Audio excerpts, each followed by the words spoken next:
What up, YouTube? This your boy Chris from the Common Crew. Here you guys again today with another video. This is another personal video. My last video I just did was called Father Figures. That was kind of personal, some personal details, but this is another personal video. So people sit back and relax and enjoy the show. Today's video was on how I almost committed suicide. And for you people out there, to let you know background to me and everything to me, I'm gonna let you know some personal details about me. My diagnosis is major depression. I take Seroquel and Wellbutrin. I deal with. I actually have. I take. To psychiatric meds and things like that going on. But to the name of this video was how I almost committed suicide, and the reason why I want to do this video because not just me but others. There's a lot of people out there who deal with suicide and depression who want to kill themselves and they think that life can get no worse or things can't, like that, like no matter, like things keep piling up, piling up, and it's like, you got some people out there who may pick up a bottle, some may pick up a gun, some guys can get a job, family. It's a lot of things that causes to suicide. And the reason I want to do this video is because it's very kind of personal to me. But I want to explain my plight and the steps I took to overcome depression. But it's a little personal video, personal vlog, so people sit back and relax and enjoy the show. This video is called How I Was Committing Suicide. And to give you guys a little backstory for me, I said in my personal video about losing my dad for colon cancer, not really going to his father, not going to his funeral. A lot of moments. Just I won't say I had a hard life coming up because a lot of people had a hard life, like their life harder than mine altogether. People had a hard life harder than mine. So I won't say I had a hard life coming up, but I was never really a good student. Just I did my best. I managed my best to get through. I wanted to get through, graduate eventually, but my whole life, really, I say my life was not really hard because coming from a two-parent household, things was all great, and having a mom, a sister, and just like me, and I said in the last video, just like growing up with a father, like I had so many things as a kid, so I was not really depressed. Even before, even during my preteens and when I was a teenager, my life was not really that hard, and then my life didn't really start get interesting until my dad passed away from colon cancer. I never really got a chance to go to his father's funeral, but I'll say that in another video. But I was like, to give you my backstory about depression. My depression, I was kind of depressed. I was like, how for me, I was kind of like suicide things that I was contemplating it. The day, when I didn't get a chance to bury my dad, it was kind of like a lot of buried and bent up emotions, and I was a lot of angry kid, so it was very different. And it was like, okay, so me not going to my father's funeral, I would go to school many times, and I was I was an okay student. I wasn't the best student out there. I'm gonna be straight. I wasn't the smartest person out there. I wasn't. So I'm not gonna lie to you guys. I'm gonna be honest with you fans. But one thing I really must say about this topic, and it makes it so interesting, is that deep down inside this topic, it touches it strikes a nerve with me because, like, I probably say, like my ninth grade year, I was doing pretty good, even though my dad was in the hospital affected with cancer started going on for me. But one thing I truly must say is that it led to a lot of emotion. So not going to my dad's funeral kind of that was a big moment for me. Being a special ed, I'm gonna be personal with you guys a little bit. Being special ed, I'm talking about that a little bit in another video. But being a special ed, being made fun of, being a special ed my whole life, and being in classes, people making fun of me, calling me retarded. I kind of say I was not the best student. I kind of hated school coming up as a kid. So, and on top of all that, then my dad dying really didn't help it. When I was like when I was in the ninth or 10th grade, I was an AB student. I was doing pretty good. By 11th or 12th grade, my depression really started hitting me. And I probably say I was probably depressed before, but I was really depressed and still was going on for me. So the 11th grade, my teacher told me, Chris, I can't deal with you no more. Going on, she passed me on to the 12th grade and said, she said, Chris, I can't deal with you anymore. This is a very personal video, people. So it's a personal moments about me. So sit back and just enjoy the show. But I say my depression really didn't start affecting me to my 12th grade. I know a lot of people think, in your 12th grade year, in your senior year, it's all great, and you'll be thinking it's like heaven. but my senior year was like a living hell. You know, being kicked out, grade point average of a 1.6, being kicked out, cussing out the teachers. Like people, this is a very, very detailed personal video, but just like cussing out teachers, being mad at the world. Like it was a lot of things in my life that I was going through at the time, at the moment.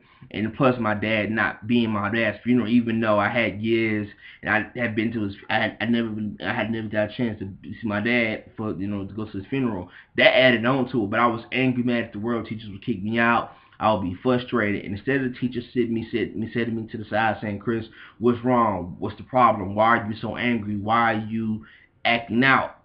And I tell them, I can only tell them it's something not really going on. Even people in my family never really understood what was going on for me. So they was like, okay, Chris, yeah, you need to get yourself together, move on with your life. And they just like, a lot of people say, Chris, he's in a better place, move on. But it's hard to move on when you never got the closure you needed. But then that's not about that. But that kind of added on to it. But my senior high school, I was suspended. I spent more time at home than in school. And there was those days at school, my senior high school, where I wanted to kill myself. Where it was one there was one key moment. This was the first time I did want to attempt suicide. My mom had a pistol. And my mom had my dad's pistol in her closet. Just in case I'm gonna break in the house. And my mom was at work. My sister was at school, and it was one day where I was so frustrated because nobody's not listening to me. They kicked me out of school. I was kicked out of school 3 times, never let back in that thing. And my mom would come up there. I would do something to get kicked out again. It was a lot of key moments in my life that led me to almost want to kill myself. And there was moments where the pistol, this is to go back to the moment. It was a pistol. It was a pistol in my mom. It was a pistol in my mom's bedroom. It was a pistol in my mom's what you call it? My mom's closet. And the thing was a very gold pistol. It was a very good pistol too. And my mom was like a tiny miniature pistol. And like for me, like I'm so fed up, I'm so stressed out with my mom. I got kicked out. My mom had to go up to school, convince some people to come out to me. And there was moments when I just wanted to kill myself. Like, and for those people out there, when you living with depression, I'm gonna tell people, I'm gonna hear the signs when you know when you want to commit suicide. When you hearing voices, I was hearing voices at the time, and I never really knew. Like, I didn't really start getting help for my depression, or I didn't start getting really help for my depression until I was like 20. But like it's not depression, like depression and suicide. I put it all in the same topic in the same video. But when I was just like just going through the motions, and I mean my life was not really different. There was no my moments like for me, and like while my family members telling me, "Well, Chris, graduate, Chris, you gonna graduate, you're the next person in the family." I'm just trying to figure out what I'm gonna do with my life, not just do with my life, but how I'm gonna get through this tough time in my life. And there was moments where, like I said before, I was mad at God, for not really, for taking my father away from me at a moment when I was young, and my father not being there played a big part of my life. So when I wanted to kill myself, there was times where I wanted to kill myself. I wanted to overdose. I wanted to drink alcohol. And when I was when I was in school, there was times where even though I'm celibate, but I wanted to have sex. I didn't care about my life. I didn't care about what was going on in my life because my life was not, I don't like to say shitty, but my life was not planned, was not going away according to plan how I planned it. So my life was kind of different. So just when I wanted to commit suicide, and the reason I want to do this video is because I know a lot of people, when you hear this story, you can kind of relate to it. You don't even have to be in high school or college. It's just that there's a point in your life where you get so fed up with a point in your life where you say, you know what? I'm tired of living. I'm tired of dealing with this bullshit. I'm tired of this. I want to take my life. And there was moments where it was going on for me. And it just like my senior year high school was living hell. And I probably say December 3rd, 2000, and December 3rd, 2000, I was applying for Job Corps. This is another key positive moment that would kind of let me into moments where I need to be where I am today. And like I was like, I was like, well, probably 18 like going on for me. I didn't start getting help. I was like 20 at the time. So December 3rd, 2008, December 3rd, 2008, December 3rd, 2008, never forget that day. They told me I was born with a learning disability, and that really caused me to become suicidal. And I wrote a suicide note couple of days before after that, and I got really depressed. I was already depressed before, but I just never could tell the signs. And I'm gonna tell another personal key moment that almost wanted to kill my life, when they would take my life, would almost want to slit my wrist. There was a day where I wrote a suicide note. And I wrote the suicide note. I wrote the suicide. I wrote the suicide note. And I knew something was on then because I was hearing voices, and my mental illness was. I never knew what it hurt me. I never heard of mental illness until 20. So I kind of knew I had something was going on with me when I was young, but I didn't have nobody to help me deal with it. So it led to certain things, and it led to certain consequences. I'm still learning. I'm still learning from the decisions I made, from the consequences that are going on, the decisions I made. I'm still recovering from them to this day. But when I was like 20, and I just write the suicide letter, and it was one day I was in bad feelings, in a personal moment. It's like a real personal moment. It was when I was finding the moment I realized I need help, because if I don't do this, and it's a true story. So I'm going into the kitchen. I'm going into the kitchen. I get a kitchen knife, and it's this close to my wrist. It's like real this close to my wrist. And I wanted to grab a knife and just cut myself. But my mom bedroom was all the way in the back, and I just could not do it. And I told my mom, I said, Mom, I need to go to the hospital. I need help. And that was my defining moment. But luckily for me, people, for the people around me, I caught my depression early. I caught my depression. I caught the signs early. So I'm kind of still dealing with it a lot better. I'm still dealing with it.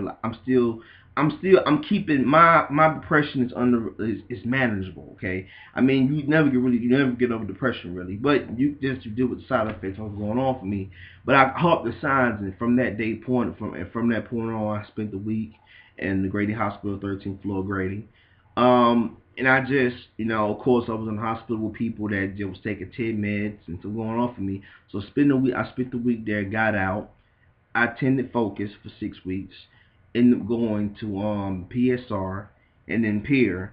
So I'm in Peer now, so I'm in a program for recovery still going on for me. But um, just like those key moments for me, and these key moments for me, and if I had to go back and reflect the time my moments, I wish I had what I know now about depression and suicide. But there's these key moments, and I want to do this video because I think this video is so important to people who deal with suicide. I was listening to Kendrick Lamar's song which is called Love Myself, and he was talking about people splitting their wrists and want to kill themselves, like life people, and people that people for those who are dealing with depression and suicide, like you're dealing with suicide people, like there's a light that's in the tunnel. I know in life it can be hard. You're gonna have moments, even if you're the wealthiest person. There's gonna be moments when you want to kill yourself. You get so flooded in success and people just stressing you out and pissing you off, and you can't take it no more. But just like for me, and I want to do this video because I know a lot of people out there that are right now in their moments right now want to commit suicide, and I want to say this PS to those people out there that's dealing with suicide. You want to kill yourself, don't do it. There's like, get help. I know sometimes it's hard to ask for help, get help. Recognize the signs, but I think in order for you to deal with suicide for what it is, call the crisis hotline. Call the crisis hotline. If you know what I'm saying, if you can't call the crisis hotline, call a loved one. Like it get better. Don't give in to it, because there was moments I wanted to kill myself, and I had to look back at my key moments. But one thing I realized in my life, and one thing I realized in my key moments of my depression, me growing up, is that in suicide, suicide stuff that going on, that there's a light in the tunnel. That you may thinking that God's putting you through, God's putting you through a lot of things, and you're going through you having trials and tribulations and things, key moments in your life. But at the end of the day, because they're in this tunnel. And I just really want you guys, before I end this video, I want you guys to understand that suicide should be the last option. It should never be an option. Do not give in to the voices, because I know sometimes your life is hard enough. You got bills racking up. You're an alcoholic. Like a lot of things in my life, a lot of key moments in my life. And the reason I'm able to tell the story is I'm telling the stories so the next person who is dealing with suicide, you guys don't make the same mistakes I did, and you don't. I never commit. I wanted to commit suicide. There were many times I tried to attempt it, but I could never go through it because it was just something to stop me in it. But I want to just let you guys know that, I'm gonna drag this video out too long, but just guys, that it will get better. I know sometimes, when you going through the motions of life, that life is gonna hand you a plate, and they're gonna throw bad things at you. Just understand that in life, things are gonna get better. That suicide should never be the option. It should never be the option. Suicide shouldn't even be on your mind. But it happens in life. And just your boy Chris from the Comic Crew, hitting you guys up again with personal videos. If you guys can relate to this topic, relate to my story, can tell me what how did you what was the moment what was the moments that made you want to say, what moment say, I want to kill myself. This is going on from this your boy Chris from the Comic Crew. Can you guys again with another video. I love you guys. Shout out to XT without the black wing, XT Nova. Shout out to you guys. Love you guys. Peace, one love. I'm out this bitch. I'm out this thing. I'm out this thing. Love you guys. Have a great day.